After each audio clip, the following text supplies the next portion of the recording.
Nah, di video ini aku akan membahas tentang kajian intertekstual pada novel Surat Kecil untuk Tuhan dan novel Air Mata Surga. Tapi sebelumnya, aku akan jelaskan dulu pengertian dari kajian intertekstual. Kajian intertekstual menurut Kristeva, prinsip yang paling mendasar dari intertekstualitas adalah seperti halnya tanda-tanda yang mengacu kepada tanda-tanda lain. Setiap teks mengacu pada teks-teks lain. Dengan kata lain, intertekstualitas dapat dirumuskan secara sederhana sebagai hubungan antara sebuah teks tertentu dengan teks-teks lain.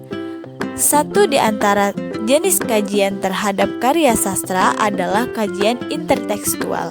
Kajian intertekstual dimaksudkan sebagai kajian terhadap sejumlah teks yang diduga mempunyai bentuk hubungan tertentu, seperti hubungan unsur-unsur intrinsik seperti ide, gagasan, peristiwa, plot, penokohan, gaya bahasa, dan lainnya di antara teks yang dikaji. Pengertian intertekstual pun dipertegas oleh Kristeva. Teori intertekstualitas mempunyai kaidah dan prinsip tertentu. Kaidah dan prinsip itu sebagai berikut. Yang pertama, pada hakikatnya sebuah teks itu mengandung berbagai teks. Yang kedua, studi intertekstualitas berarti menganalisis unsur intrinsik dan ekstrinsik teks.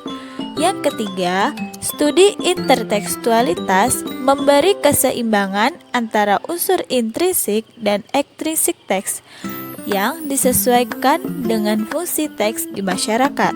Yang keempat, dalam kaitan proses kreatif pengarang, kehadiran sebuah teks merupakan hasil yang diperoleh dari teks-teks lain. Yang kelima, dalam kaitan studi intertekstualitas, pengertian teks atau sastra jangan ditafsir hanya atas bahan sastra, tetapi harus mencakup seluruh unsur teks, termasuk juga unsur bahasa. Adapun tujuan khusus dari video ini ialah pendeskripsian karakter tokoh utama dalam novel Surat Kecil untuk Tuhan dan novel Air Mata Surga. Yang kedua, pendeskripsian alur cerita dalam novel Surat Kecil untuk Tuhan dan novel Air Mata Surga. Yang ketiga, pendeskripsian latar cerita dalam novel Surat Kecil untuk Tuhan dan novel Air Mata Surga. Yang keempat, pendeskripsian hubungan intertekstual dalam novel Surat Kecil untuk Tuhan dan novel Air Mata Surga. Yang kelima, pendeskripsian hubungan hipprogram dan transformasi dalam novel Surat Kecil untuk Tuhan dan novel Air Mata Surga. Novel Surat Kecil untuk Tuhan adalah sebuah buku yang diangkat dari kisah nyata perjuangan gadis remaja penderita kanker. Kisah ini sempat diulas dalam acara Kids Andi. Sebelumnya buku ini diterbitkan secara online dan dibaca lebih dari 350.000 pengunjung. Banyak pembaca yang terinspirasi oleh kisah novel ini sehingga buku ini dicetak secara luas dan terjual lebih dari 30.000 buku.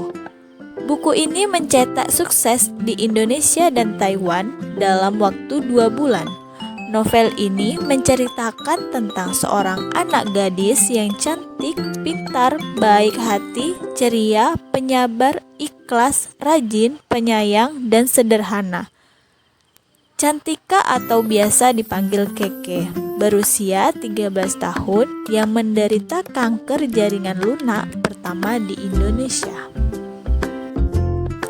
Novel Air Mata Surga adalah satu di antara karya sastra yang diciptakan oleh E. Rokajat Asura.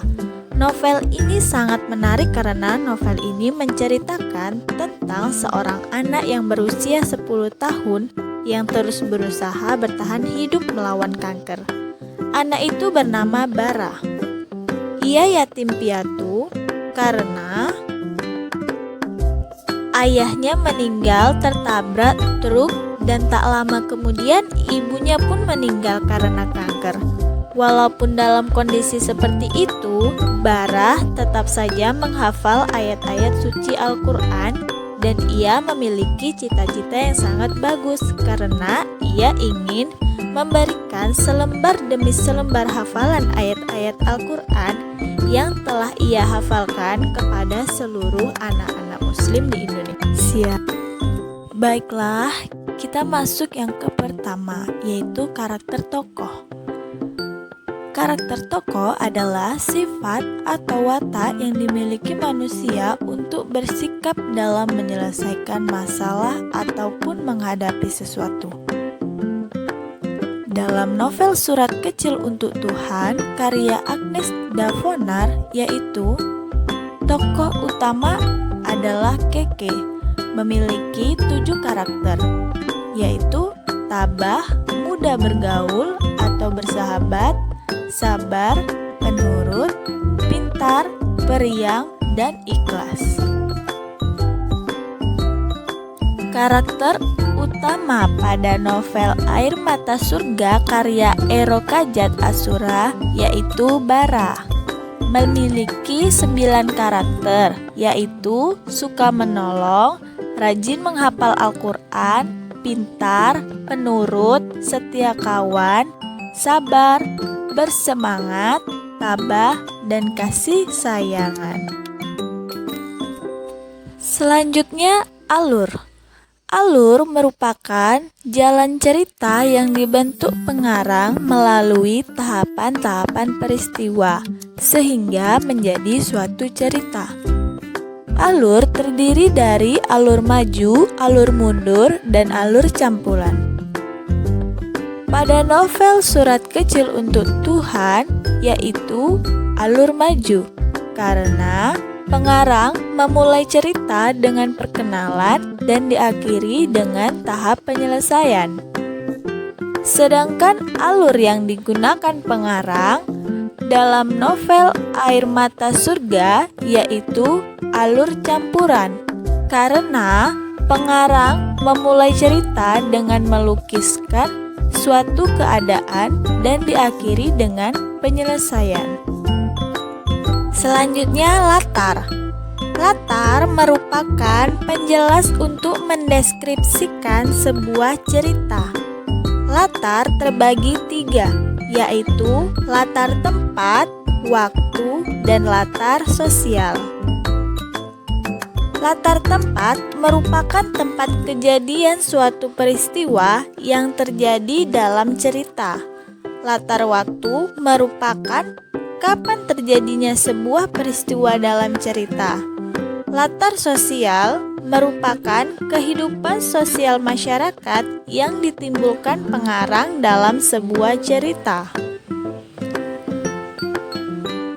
Dalam novel Surat Kecil Untuk Tuhan, karya Agnes Davonar, yaitu yang pertama latar tempat.